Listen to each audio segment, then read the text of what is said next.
Hello বন্ধুরা! এখন আমি চললাম শাক তুলতে।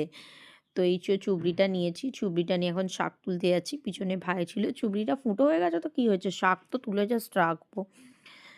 তো যাই হোক যাচ্ছি। এই এগুলো হচ্ছে মটর শাক। অ্যাকচুয়ালি মটর শাকগুলো দিয়ে আমার মাছের ঝাল খেতে খুব ভালো লাগে।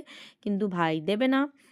তো কাকিমা বলল যে আজকে খেসার শাক দিয়ে একটা চচ্চড়ি মতন করবে। চচ্চড়ি বলল না ঝাল বলল জানি না। তবে বলল খুব সুন্দর নাকি খেতে বড়ি-টড়ি দিয়ে করবে যাই হোক।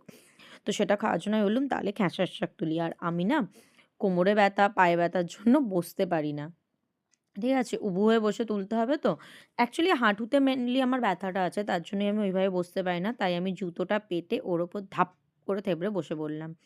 আর সবাই আমার দিকে দেখছে বলছে যে, "এইভাবে বসেছিস? জামাকাপড়টা কে কাচবে? তুই তো কাচবি না।" এরকমভাবে বলছে। তাই আমি জিভটা বার করলাম, "এইযো এত শাক হয়েছে।" ওপারে বড় মা বসে আছে। বড় মাই বলছিল অ্যাকচুয়ালি কথাটা আর চেঁচিয়ে, চেঁচিয়ে মাকে ডাকছে।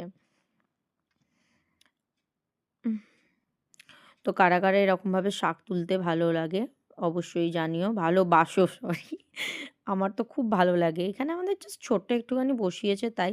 যদি অনেক হতো আরো ভালো লাগতো। অনেক, অনেক, অনেক শাক হতো। কিন্তু তাও যেটুকু আছে সেটুকুই আমি একবার আগে তুলে নিয়েছি। দেখেছিলেন এক চুপড়ি ভর্তি করে তুলেছিলাম। আবার আজকেও তুলেছি এক চুপড়ি ভর্তি করে।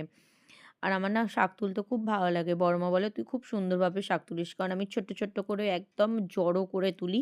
মানে নিখুঁতভাবে যাতে যেই কাটেক না কেন মানে এগুলোকে তো আবার ছোট, ছোট করে কাটতে হবে যাতে তার কোনো সমস্যা না হয়। তো আমি এখন ব্যস্ত শাক তোলায়। ভালো লাগছে না। তাই আমি ভাবলাম কিছু তো একটা করি বসে, বসে।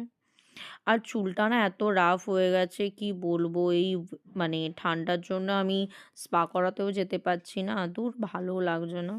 দেখি কবে করাবো। এইযো আমার শাক তোলা হয়ে গেছে তাহলে এবার যাই বকতে, বকতে বাই।